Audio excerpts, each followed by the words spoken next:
I'll try to get through it. Of course, to prepare, I managed to get no sleep last night, so and I apologize for if I speak too quickly. I'm a little stressed out. So welcome to my talk. Great Level Design is a studio-wide effort. My name is Dana Nightingale, and my notes are a little too big. I can't see them all. Sorry. Okay, my name is Dana Nightingale, and here's a little about me. I earned I earned a Master's of Architecture in 2008. I spent some time as a modder. I made a bunch of missions for Thief 2: The Metal Age and a couple of mods for Skyrim as well. In 2010, I joined Arkane as a level designer. I worked on Dishonored's Flooded District, The Loyalists, and Eminent Domain as a level designer, of course. Dishonored 2, I was a level designer of the Clockwork Mansion and the bank job for Death of the Outsider. Following that, I did some of the map layouts for Paris for Wolfenstein Youngblood, and I worked on the original prototype for Deathloop, which was Alexis Dorsey's mansion. At the start of 2020, I became the campaign designer of Deathloop, crafting the infamous murder puzzle. So that said, I've had a very focused career. I've worked almost exclusively in level design, and I've only worked at one studio. Two, if you count Arkane Austin, so 2 studios. So all of that's to say I do not have the broadest experience. So for this talk, I've done a lot of research. I've talked to people in many other disciplines in other studios with more diverse backgrounds than me to make sure you get a more complete picture of this topic. So before I get started, I want to define what I mean when I say a level, because it can mean very different things. And of course, I mean pretty much anything. Sorry. I also want to define what a level designer at Arkane does and what I feel makes a level great. So when I say level, what I mean is one of the many segments that the game is divided into, or a location in the game's world, or a moment in the player's voyage. It can be any of those things, really. At Arkane, a level designer is defining the layout and flow of the map. We are crafting encounters and vignettes with all of the scripted logic that powers them, but most importantly, we are part of the creative process. The level designers at Arkane have authorship of their maps. So from my perspective, a great level brings out the most in the game's narrative and systems. It captures the player's imagination and a desire to engage with with that narrative and those systems. And it feels like a place or a moment that matters, either to the game or to the player themselves. And in those truly great cases is something that the player remembers and they think about after they've done playing or after they've completed the game. So this talk is divided into 2 parts. It's really 2 talks that I crammed into one. So part 1 is your team, and part 2 is processes. In each part, I will look at 4 challenges and discuss solutions to each one. So part 1 is your team. And the first challenge is an evolving level design team. I need to remember to drink some water. On Dishonored, we began with 4 level designers. Sorry. If I do this wrong, the water's going to spill all over me. So Dishonored, we began with 4 LDs who had been with us since Dark Messiah. And 8 new level designers joined the team, mostly joining from Arkane Austin. This is where I started. In Dishonored 2, we brought in 6 totally new level designers to join the team, and then on Death of the Outsider, we added 3 more level designers. Finally, Deathloop added 5 new level designers. So we had a constant influx of new talent. And so the problem here is, how do you keep your work consistent from project to project if your team keeps radically changing? So it comes down to a clearly defined studio culture. And that's not something that you can just conjure up out of thin air. So the ideal is to build a level design team with a foundation in certain design values. Above all, we at Arkane are a studio that makes a certain type of game, and we recruit along those values, LDs who want to make that type of game.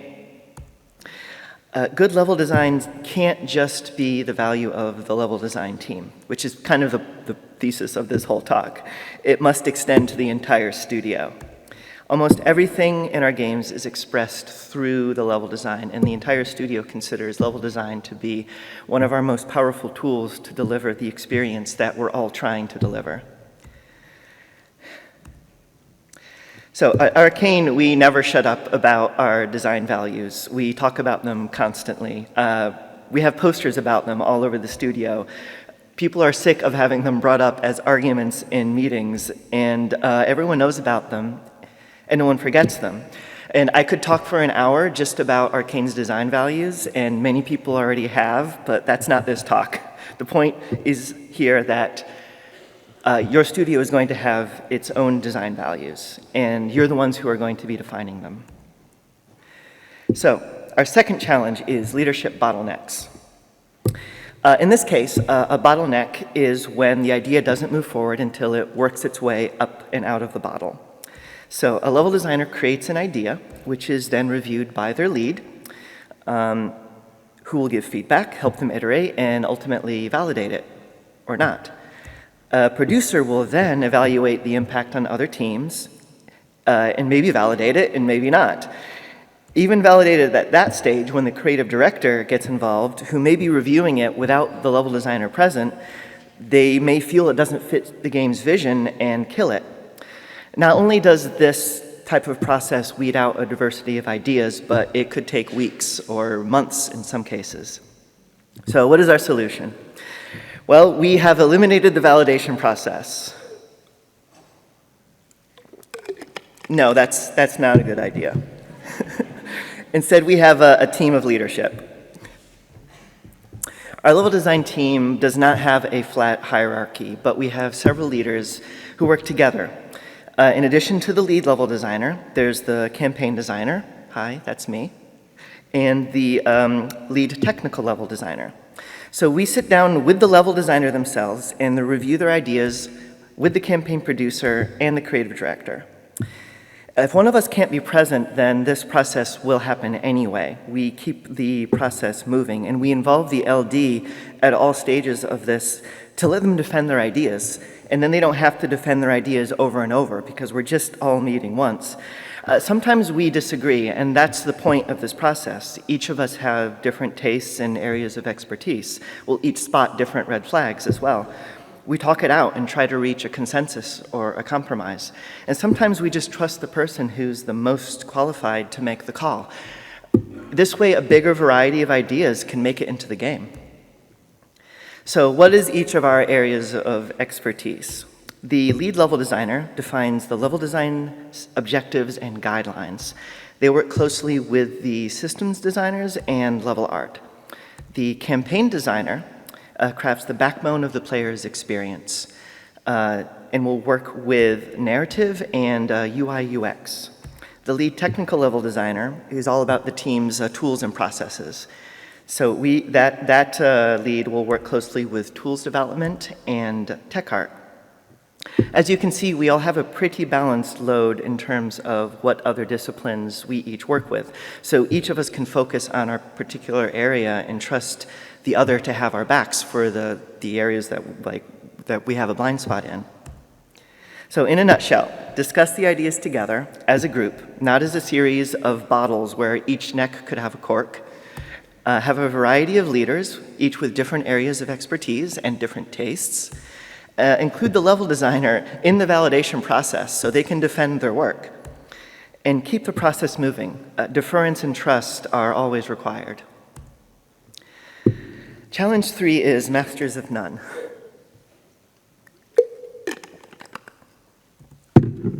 There's a huge variety of things a level designer has to be good at. A level designer creates the map's layouts, the challenges, the logic of events, and a lot more. Every choice a level designer makes can impact or define the game's narrative. Every vignette involves a UI or UX element, whether it's an interaction prompt or an objective notification. Many game systems happen inside the levels. How does the level design get the most out of those systems? Does the gray box layout match the architectural intentions as defined by the art director with the right proportions, scales, and rhythms of spaces? Is the map following all metrics and constraints and optimization guidelines? Is the level designer an expert on every tool, including scripting logic, various forms of markup? This is a lot, and no one person can be an expert on all of it. I for sure am not. So what do we do to mitigate this? We have a diversification of level designer specializations. This is dividing level designers between map owners and specialists. So specialists will ease the burden on map owners. A narrative scripter is part of the narrative team, but with a level designer's skills. This allows them to carry out narrative tasks inside the maps themselves. A campaign designer makes sure the UI is in sync with what the level designers are doing and guides the LDs on how best to take advantage of it. A level systems designer can be one or the other, but has the skills in both. They will provide an LD's insight to the systems designers for some systems and assist all LDs in getting the most out of those game systems. Level artists will work directly with level designers on the map's geometry so that LDs don't also need to be masters of the fundamentals of architecture. Tech LDs assist in tools development, but also work with the level designers on very specific, highly technical tasks. So it is not necessary for the map owners to be experts at everything. There are people on other teams who have level design skills too. Let them contribute. But most importantly, be sensitive to what each member of your level design team needs or what they're interested in working on. They don't all have to be map owners. Let them focus on their strengths. Challenge 4 is overwhelming dependencies. And my throat is very hoarse.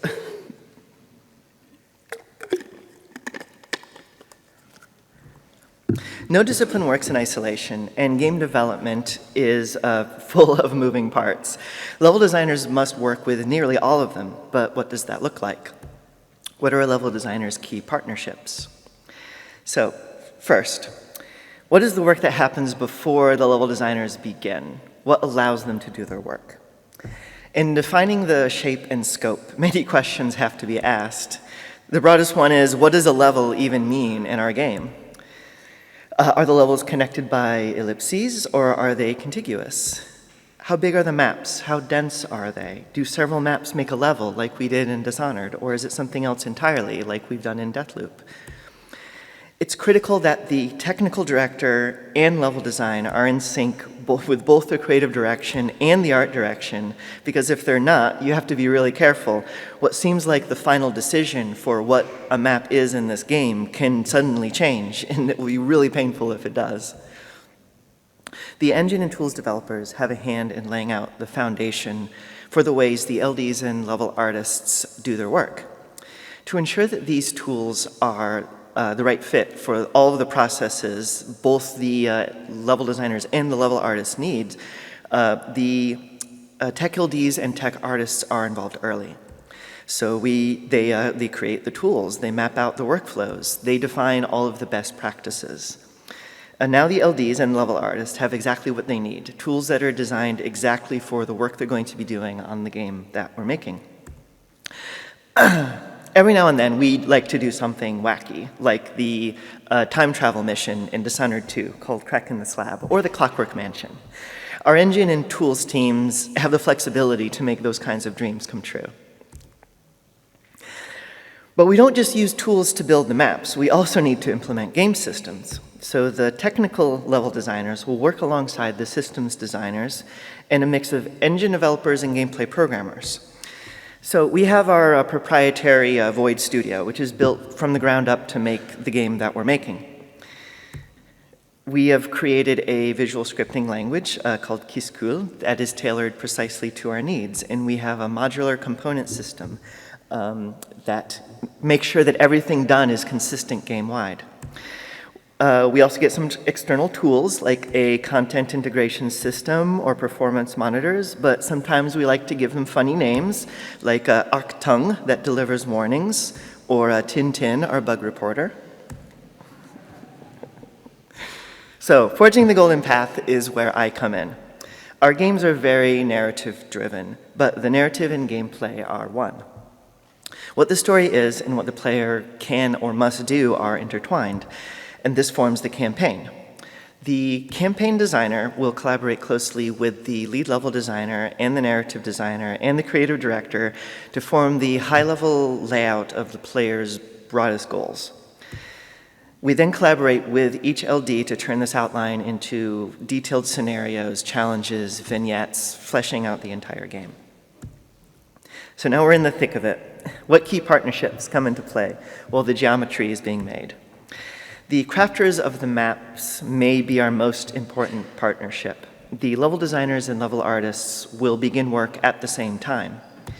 The LD creates the layout and the flow of the map in gray box, which establishes the size, the scope, the paths, basically what the level is.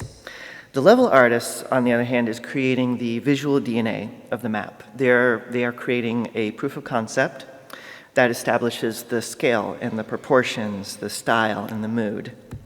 Once both plans are validated, the two will join forces. The level artists are not doing a art pass on the level designer's gray box. They're creating a new map from scratch that is combining the level designer's layout with the visual DNA from their proof of concept.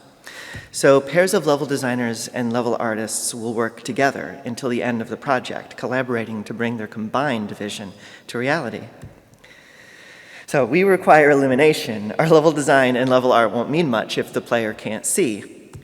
Once a map's layout is stable, a lighting artist steps in, and then the three of them will work together, the LD, LA, and the lighting artist. A map's lighting can be subtle and functional, there but never thought about, or it can be emotional, heavily pushing the desired mood, or it can be directional, purely there to guide the player forward.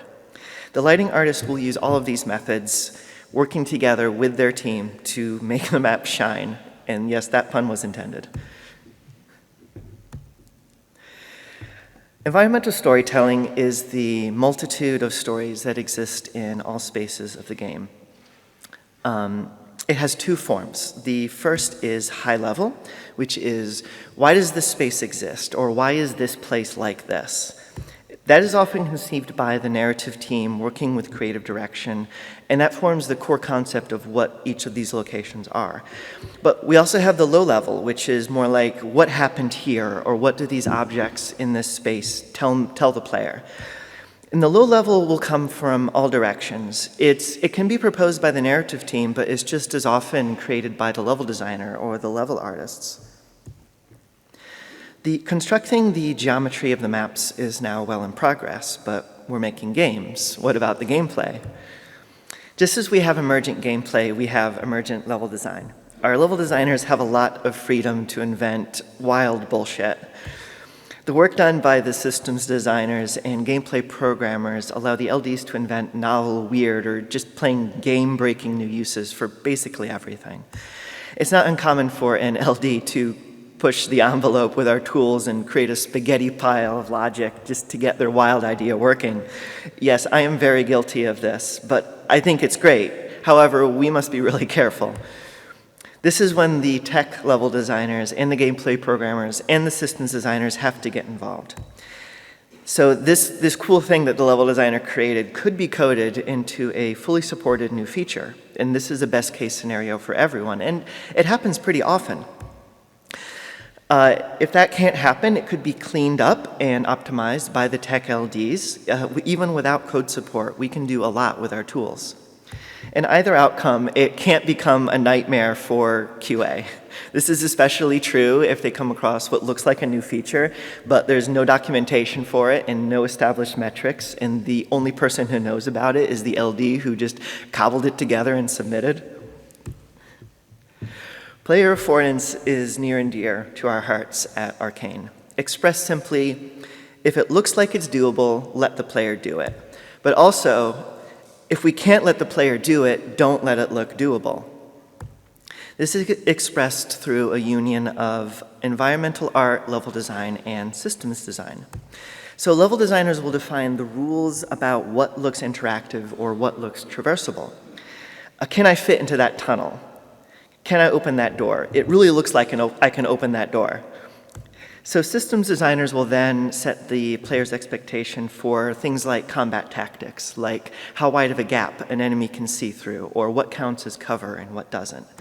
The environment artists now have to actually make it work. They will interpret these guidelines, but they're just as often the beginning of this conversation. Because, for example, they may come up with a new type of prop, like a box of fireworks. Well, if the player sees a box of fireworks, they'll want to shoot it, and they'll expect it to explode. So players can't read our minds as much as I wish they could. The game has to communicate all of the possibilities in play. What is allowed and what is needed to progress. The campaign designer will work with the level designers to transmute their ideas into communication through the user interface. This can take the form of objective texts or quest markers on the HUD or a journal or failure states. The narrative team has to be involved with this too. It's usually going to involve some writing, and they will weave story through the objectives, doing the final writing pass on all of this content. So now the map exists, but what happens next? A static map is not an immersive map. What brings the map to life? The sound designers, VFX artists, and animators will work directly in our maps, creating vibrant, reactive, and living places using the same tools that the level designers use. These team members are artists and designers, and they may see a way to do something that's different from how the level designer envisioned it, who doesn't have the same eye for this type of work. This could not happen if these teams just had a list of tasks with no content and no say in how they're used. So for example, a dust storm has started, and an NPC braces themselves and shields their eyes. This communicates to the player that this effect is now hazardous, and we've done it without exposition. A button is modeled and animated, but the sound is what makes it feel like you pressed it. There's that click, and then the machine roars to life, or maybe it gives a dull crackle and a thud. Beams of light through cracks in the ceiling can communicate different moves. Maybe this is a happy moment. You finally reach the surface, or it's a weary, somber moment. The VFX artist can help the level designer build the mood they're going for. Details like these aren't just immersive. They carry information. They help the player understand the intentions of the whole team without realizing that they have. So finally, all this work needs to get into the player's hands. How do we get there? Someone has to keep the ship afloat, and we need to ship. Our testing teams are divided between quality assurance and dev testers. Typically, the QA testers will be, each individual QA tester will be assigned maps or parts of the campaign. But every couple of months, this will rotate to make sure that the eyes stay fresh. A dev tester will attend each weekly level design sync so that that team always knows what the level design team is up to. They have the latest info. And finally, big complex features that are tied directly to the level design of the game may get special focus from a dev tester who might be a buddy on the feature, and they'll be in all the meetings about it. They'll be there giving feedback and so forth. So players usually like all of the frames per second, and optimization, therefore, is both the first and last thing our technical teams have to worry about. So our games are very CPU heavy, so from day one, everything is designed with optimization in mind. The scope and density of our maps is the big problem here. If you run afoul of this, you may need to split your map into 2 or 3 or 4, and that's really difficult. Optimization will determine how many active AI can be at a location at once, and we have to do all sorts of tricks to limit this invisibly without making the map feel empty. And this is something that you have to know when doing the gray box map. You can't just fix it later. So sightlines are one of the most fundamental tools a level designer has to use, and rendering metrics determine everything about how we use our sightlines. Our systemic world and complex AI don't leave much space for CPU power left for our scripted logic. We can only use 2% of the CPU per frame. As production draws to a close, after everything we've done, the level designers and artists will eventually just have to hand their maps over to the optimization gods and pray. Okay, to recap. A clearly defined studio culture can give your team's level design a consistent quality and style, no matter how your team evolves, no matter which project you're on. A team of leadership with unique roles can open wide the creative potential of your team and keep ideas flowing. The diversification of level design specializations means not every map owner has to be an expert on everything. Specialists can lighten the load for the whole team by being very good at one thing. And key partnerships are essential to this deeply collaborative process. Every team has a part to play in creating great level design, but everyone does their best work if they understand everyone else's part. The clearer the interactions become, the stronger everyone's work can be. So that's part one, and now here's part two. Processes. Challenge 5 is determinism in design. This challenge is all about metrics. So when I say metric, I'm talking about the dozens of design constraints that allow every part of the game to communicate with every other part. Game development is often the march of metrics from their inception to implementation with strict adherence to the inevitability of rigid, clear-cut gameplay experiences. There's a determinist quality to it sometimes. Why can metrics lead to this kind of game design determinism? First, what does the life cycle of a metric look like? Gameplay metrics are born from the work between systems designers and gameplay programmers. These are things like, how far can an NPC see? The gameplay metrics mature into character metrics as they're handed over to the animation team, the character artists, and the riggers. Now we're defining things like, what is the size of the NPC? How far off the ground is their vision cone?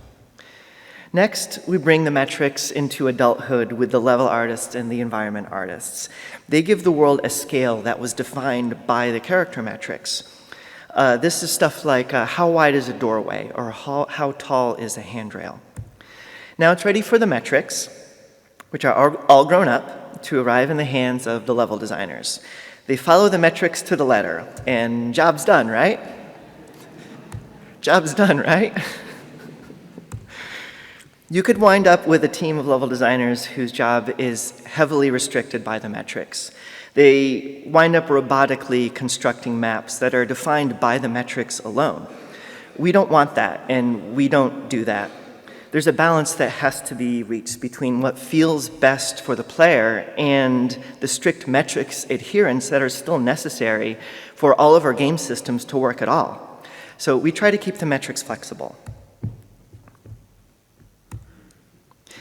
You can't know how any of these metrics will work in the gameplay until the level designers are using them and testing their limits. The metrics for enemy vision range may not work with the sightlines that the level designers need. The level geometry may require many iterations with the gameplay programmers to find the correct metrics for enemy pathfinding. The tools could be displaying warnings when the metrics are broken, which is great, but this can stifle experimentation. Designers like to go off the rails when trying a new idea. The engine will often put a strict limits on how many NPCs can be near the player at the same time. But, oh no, the level designers and narrative designers have decided the player's crashing a party and you can only have 5 NPCs at the party. The interaction range on pickups may be too large for the object density in the map, making it difficult for the player to target one item over the other. Metrics on audio propagation may say that no sound can travel more than 20 meters, but the level artists and audio designers have placed diegetic music in the maps, which now cut off awkwardly. Everything the level artists and environment artists plan could fly to bits when it crashes into what the LDs have done. These metrics are a starting point. But for the collaboration to work, both teams need to be flexible. The complexity of the objectives may be too great for the space on the UI. 3 words to explain what the player has to do next may work in 90% of the cases, but sometimes you just need more space. To be clear, Be as flexible as possible, but some things cannot change. Character limits on UI elements have to take into account localization, and some languages need twice as much room. If level designers experiment forever, then systems designers and the gameplay programmers cannot stabilize the game, and you'll never ship. As annoying as many of the warnings a level designer will butt up against are, the build managers and QA will pay an hour's insanity for every warning a level designer just decides to ignore. A level designer may want to go wild with massive VFX that cover the entire map, but eventually they'll hit a hard limit on what the engine can even do. If a level designer requests something as innocent as changing the height of tables, this can cause a domino effect with hours of rework for animation and character art. These changes must be requested with very fine caution. You probably won't get a second chance if you're wrong. It is a very difficult process, but there's some things that teams can do to make things go a bit more smoothly. So the environment artists can get a hold of the metrics the systems designers have created early. And now they are creating a modular gray box kit that the level designers can use to snap the map together. This means that from the beginning, the LDs and level artists are building maps to the metrics before the character art has matured. Tools can be created to help the level designers visualize the more abstract metrics, such as audio propagation limits. You can try to find a balance. You can try to balance the performance cost of some of the rendering engines' more expensive features by creating temporary versions of the VFX the level designers are using. So if you have a poison gas feature and it turns out the level designers are just using it everywhere, if you have a temporary version, now you can already see what the frame rate cost of this VFX is, and now you have a target to aim for. Oh, and though it should go without saying, level designers do still need to follow the metrics, but when the metrics aren't working, you need to speak up. This may sound all over the place, so what point am I trying to make? If your level design and level art teams are forced to strictly follow the metrics and have no say in what those metrics are, you'll wind up with rote, predictable, samey maps. Metrics must be iterated on, just like anything else in development, and you need wiggle room. They need a range.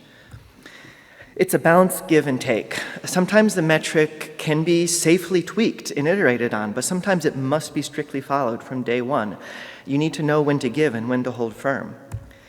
If you set up your processes around the idea that the metrics will be flexible, then everything will be easier when you need them to be. But most of all, if things just aren't working, if the metrics are too restrictive, the level designers really need to speak up. And when the level designer speaks up, you need to listen. So, challenge 6, pivots happen. Things change during development for whatever reason, and you may need to react very quickly. The problem is not every team works at the same pace, and some may be in totally different stages of production. Some could be finished and polishing, while others are just getting started with their work. When the project must pivot, how do you minimize wasted time and work? The level design and level art teams work together until they stabilize the map and hit a milestone. At this point, the level design team gets some feedback.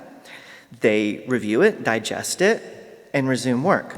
The level art team, on the other hand, didn't get the feedback. It was about the level design, after all. They polish up their work, stabilize it, and call it finished. But inevitably, the level design changes are going to need changes to the level art too. But the level art team got the feedback far too late. So if they change things now, not only is it wasting the polish time, but polished work is much harder to change. The level design changes may not be possible to be implemented in level art, and the game could ship without. Some teams can't begin work until another team's work has stabilized. And every time the first team pivots, that pushes the other team's work further and further ahead. There's no way for sound and VFX to realistically work on a map that's still deep in production. The layout and contents need to be stable. Every time the level design team pivots, this pushes that work, that moment, further down the timeline. When the LD work is finally stable enough, these teams can have barely enough time to do the work and almost no time for their own polish and stabilization. The structure of some teams' work can be radically different, meaning syncing up is impossible. Features are often developed one at a time and can be delivered to level designers very late. Game systems can be the biggest impacted by pivots from user research, which means new and revised features can be hitting the game long after the level design has shifted to stabilization and polish. It can be complicated and risky to implement them this late, throwing the stability of the maps into question, and features may not be implemented correctly in the end. To be clear, often these are features that are requested by the level designers themselves, but these can still impact the entire game, and not every map can be in a state to receive them. These issues have to be solved on a case-by-case basis. And I don't have the solution to everything, but there are two guiding principles behind reducing the negative effects, and that's to de-silo and empower.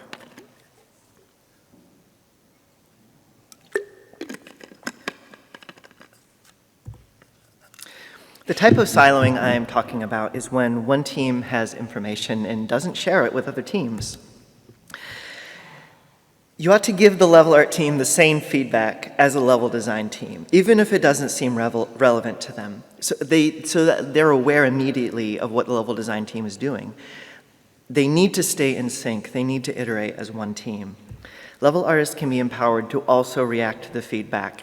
Even if it seems like a level design problem to solve, they could have insights too. Level art, this is not easy. It takes tremendous amount of work from the producers to keep teams this size in sync. Miscommunication and wasted work are still inevitable, but the closer these two teams stay in sync, the less wasted work you'll have, and it's always worth the effort in the end. The level design team can be empowered to populate their maps with sound and VFX early through a library of placeholder assets. This can help the level designers also get their ideas validated by presenting them more concretely. Everyone loves to hear sound in the map, even if it's a gray box map. If needed, more temp assets can be created as the LD team reacts to feedback. And when the time comes for the VFX artists and the sound artists to work directly in the maps, they're already populated by tons of temporary assets. So those designers have a much clearer idea already of what that map's needs are. This dramatically decreases the workload on those teams, allowing them to finish up and get to stabilization and polish much faster. Kickoff meetings at the start of features development keep everyone in the loop. But tech LDs and stakeholders on the level design team can also be involved in those kickoff meetings and de-silo that information. They can start working with the map owners to prepare for each feature's arrival. The level design team is then empowered to have their maps ready as soon as the feature is available. Ideally, of course, you can't anticipate everything, and many features do still come very late. You do what you can. There's no single solution. It's just communication. And no two teams' partnerships are identical. The challenges to each will be unique. You need custom solutions for every partnership. If you de-silo your work, you can empower other teams to be ready to receive it as soon as it's available, or get their work in a much better state to begin your pass on it. Challenge 7, markup and sunk cost.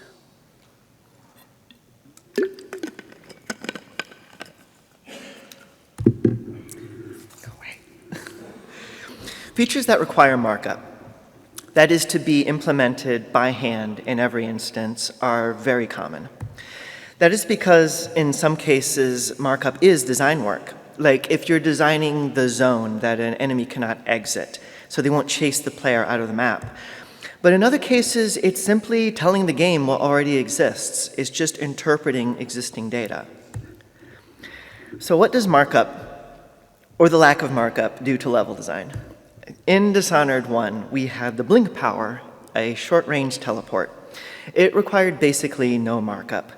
We occasionally needed to tweak the collisions along a critical path so that the power worked the smoothest, but those were very rare cases. The majority of time it just worked with the existing collisions. By Blink requiring no markup, that's time the level designers can focus on design. Death of the Outsider had the displace ability, which allowed our protagonist to create potential versions of herself, of herself representing alternate realities. It required nav mesh to work. So now the level designer is dropping a nav mesh seed on every surface where the player could potentially use it. This isn't design work. This is just telling the game what already exists. It's not too terribly time-consuming, but it also isn't particularly interesting to work on. So what's something that requires a massive amount of markup, but straddles the line between interpreting existing data and design work?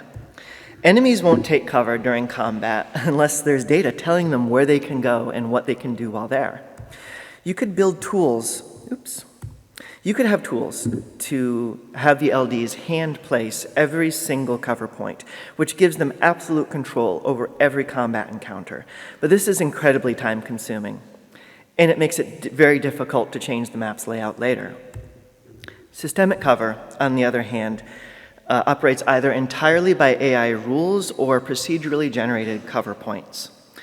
This has pros and cons. The cons are now you have a much higher reliance on those strict metrics that I was just worried about. But that is still less work than if the level designer had to place each one of those cover points by hand. That's the pro. Iteration is now feasible again. I'd like to clarify what I mean when I say sunk cost. Usually it's time or money that you can't get back. If the team must pivot, all of the time spent doing markup could be lost. And when I say lost, I mean it's really lost. It's not like throwing away a design idea or a cut feature. Those can go in the data bank. They can still come back later. Or you could have just learned something or grown as a design team from having done it. But when you throw away markup, it's really gone. You could have gained absolutely nothing from having done those months of work. But in more human terms, markup can go on for months and months and months, and it's thankless, tedious work. If you combine it with long hours, it can have serious consequences for the mental health and morale of your team. I have experienced this myself. If the tools the level designer is using to do that markup is particularly unergonomic, it could cause repetitive strain injury, like tendinitis. I also have experienced this. RSI can have long-term effects, and so can wearing down the mental health and morale of your team. For this one, I have two solutions and a process for choosing which one to use. The first is to prioritize tool ergonomy. The second is procedural features, that is, features that require little to no markup. So here's the process. First, you have to start with the question. Does this feature potentially require level design markup? We're going to go with yes, because that's the whole point of this topic. Is it conceptually feasible to design the feature so that no markup is required? Let's play it safe right now and say no, it's not. This feature requires a designed implementation. Is there an existing and ergonomic tool to implement the feature? Best case scenario, yes, you actually already have one. You can adapt this tool to the new feature, use it, improve it if you can. But what if you don't? You should develop the tool in parallel with the feature, with input from the level designers. So what if markup isn't needed? There's two things you have to determine. The first one is easy. Would the time it takes to code and maintain the feature be less than the level design cost? And in most cases, I feel that it is. But this is the tricky one. Do you have someone on your team who is capable of writing this code? This can be a much bigger challenge than coding up the tool. You could potentially pour weeks or months into designing this procedural system, and it could still just wind up a failure. It could just not work. There's a big risk involved. So if not, we're back to the tools question. But if you do, you can create a system to procedurally implement this feature game-wide.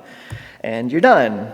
Well, sort of. You still must keep the level designer in the loop, because now you're going to have a stricter reliance on metrics. So no matter the outcome, the goal is to get the feature into the game as designed, or give the level designers a way to do it themselves. You must do it in a way that allows for iteration and flexibility. You need to avoid wearing down your level design team on repetitive tasks that take months to complete and blocks their ability to pivot. And you need ergonomic tools that protects the mental health and tendons of your LDs. The last challenge, number 8, game development is too much information.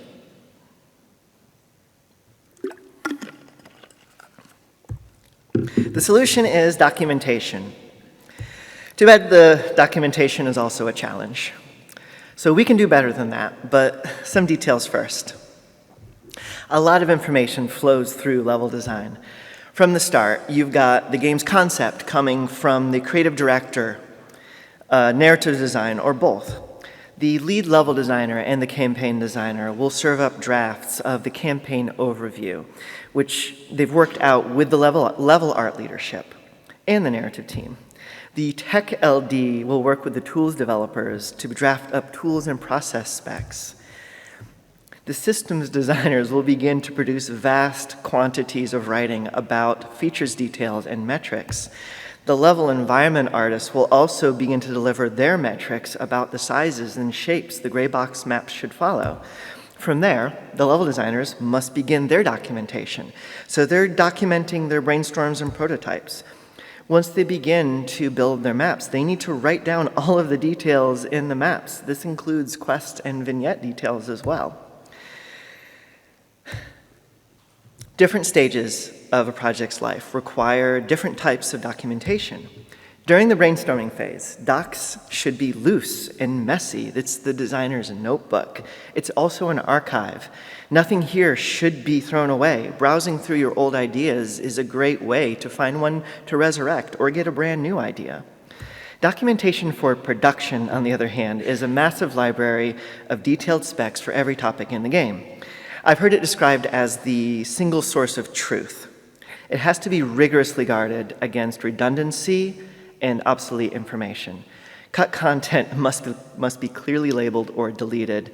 Out-of-date specs must be updated immediately or deleted. Documentation suitable for shipping is another entirely different beast. This is often not written by the designers themselves. It must be lean and holistic because it is for QA or producers, but often external contractors. So in addition to all the work discussed in the last 7 sections, level designers must take time out of their busy week on a regular basis to create and maintain their docs and read everyone else's docs. So what do? We really have to treat documentation as game development. Writing and maintaining docs is a task just like any other task. So working on docs cannot be treated as an additional thing to maybe get to if you have time. It's a task with its own workflow and reviews like everything else. If you include and update the docs as a footnote on a bigger task, it could be tempting to mark that task as complete, trusting that you'll get to the docs eventually. On the other hand, if you are being good and you don't mark it complete because you haven't finished the docs, the team can have an incorrect view of their progress towards the milestone. If the documentation is its own separate task, we can ease these problems. Time is allotted to it. The people can see clearly what is and isn't done. The team member who is blocked waiting for your work on a piece of the map or a feature, we're really happy to see that the work in the game's data is complete. But the people waiting on the documentation update, like the producer or QA, will be very happy to see when the docs task is complete. In conclusion, flexible metrics can save you from determinism in game design, freeing outcomes through an attentive give and take between teams. Key partnerships must be empowering one another to pivot rather than siloing their work and racing to the finish line. Tools creation can focus on procedural solutions when possible and ergonomic tools when not. Documentation should be treated as a game development task, just like any other task. It needs as much production guidance and visibility as anything else that will go into the game. So that's the plan. 9 solutions to 8 challenges. As I think you noticed, it's an awful lot of hard work, and it involves nearly everyone on the team. Unfortunately, I couldn't even get into other huge topics that affect level design, like recruitment, even marketing, user research, or all the different ways that we depend on our producers, build managers, and QA. But I think it's a good start, and it can lead to the discussions within your own team on how your whole studio can work together to make great levels. So, Great Talks are a studio and friendships-wide effort, so thank you, all of these people, for taking time to help me, especially while we were trying to get Deathloop out the door. I couldn't have done it without you. And now it's QA time. Thank you.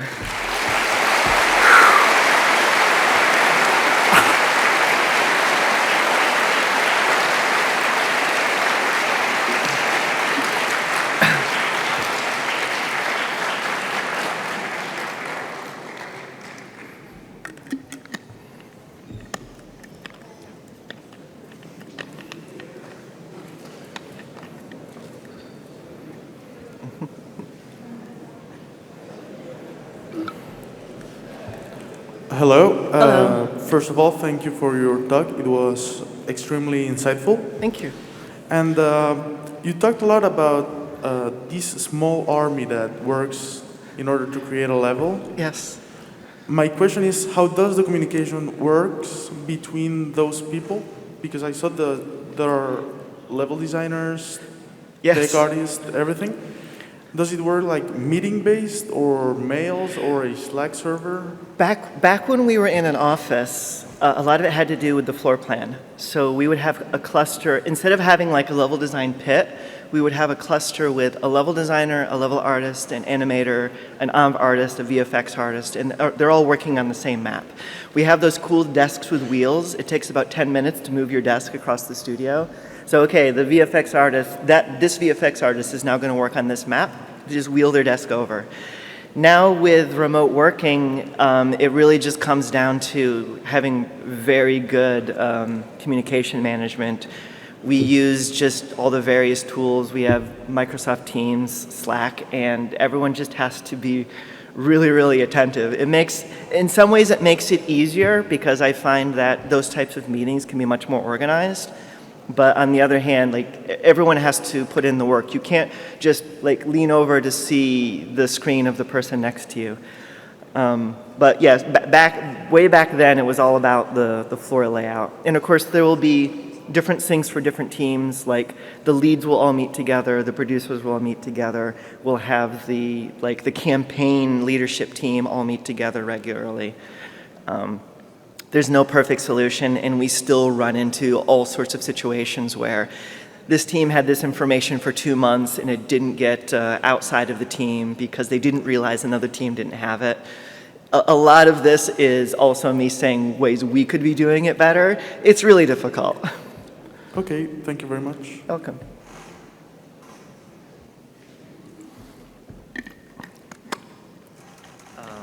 Thank you. Thanks for the sharing. It's really interesting and relaxing as well. Oh, relaxing. I'm Oscar. My question is, it seems like every aspect of your work involves a lot of team collaboration, a lot of partnership with different function team. So how do you manage the goal to have a common goal for everyone and then also have a specific breakout goal for different function team? This is my first question. And my second question is, how do you have a responsibility boundary for different team? Like if there's a designer and engineer, they must have different responsibility, right? So how do you have a clear boundary for that? Thank you. Well, in the first case, our producers are all superheroes. So a lot of it is just that. It's a lot of heavy lifting from that team. It's very tricky to coordinate everything so that everyone knows that this is when this animator is ready to start in this map, and the animator can't animate the scene until the level art and the environment art is at a certain level. So if that's blocked, everything's blocked. So it's, I mean, there's no real simple way to do it other than like have really good producers. And I wish I had twice as many slides about the producers. In a way, the entire talk is about the work the producers do. And the second question, the boundaries, that can be really tricky because that can also come down to each individual person. Like, it's especially common to have a little bit of tension between the level designer and level artist because they may not be sure what is the boundary between their work, and they might step on each other's toes a little bit. Just like anything, you have to talk it out. Sometimes you have to test the boundary, but be very responsive when it's happening, or when a level designer is creating basically new game system features, they have to let those teams know what they're doing. And the trap they often fall into is they don't want to be told no, so they just do it and they just submit it, and now it's in the game. And now that can work, honestly. The sad thing is that's often the way to get it into the game, because then the director sees it and they've got sparkles in their eyes and they're like, yes, put this in the game. If they had just shown up to the GD team with a features doc, they might say, I'm sorry, we don't have time for this. So sometimes you gotta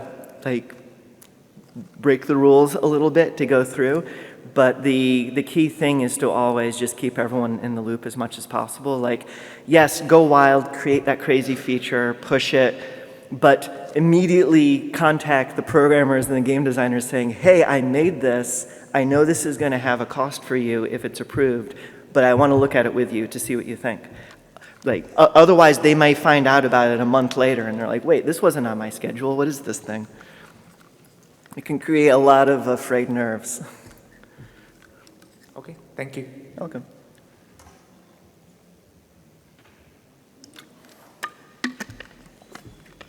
Hello, Dana. Thanks. Hello. Sorry.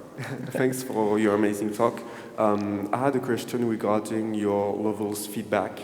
You mentioned dev testers, but to give you some information about the features that you produce. But you also mentioned keeping a fresh eye on everything you produce, and the fact that QA testers have a round about on the content they test. But my question is, how does user research intervene in all that? Like, do you wait until the very end of production to... No. So that's my question. Yes, user research was really difficult during the pandemic, because usually what you do is you get a testing lab and they round up like 20 to 50 players and they're all just in a computer lab and they play the game. So this was, we could do it maybe 25% as often as we wanted, and with vastly fewer people, because we're basically sending out game keys. But we started user research I was involved closely with the user research in Deathloop, and we started during alpha, actually, very early cuts of the game. Usually when you do that, it's not the entire game they're playing. They may play just the first 4 or 5 hours, and then in beta, you're trying to get the whole game to them. But you start, as soon as you have a build of the game that's suitable to show the CEO of the company, then it's ready for a user tester. So we work with Sony on Deathloop. We would send them a milestone. It's playable, so that's the build we also send to the playtesters. So of course we immediately get the bad news. No one understands the game. No one finds it fun, and we go right back to work. But I think we had in the end maybe 5 rounds of user research on Deathloop, but that should have been a lot more. Ideally, we would have done user research on every single build, but it just wasn't feasible right now. But those are the moments when you really have to face that your idea either isn't working or you're not communicating it well enough, or both. And it can, then you need the crisis room where everyone has to get together and say, okay, how are we still hitting this milestone? The user research says our game makes no sense and players hate it. What do we do now? It produced some very long nights. Thanks. You're welcome. I hope that answers your question. Yeah. Yes? Okay. Bye.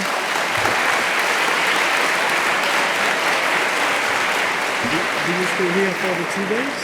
No, unfortunately, Yeah, I'm not. literally. So if people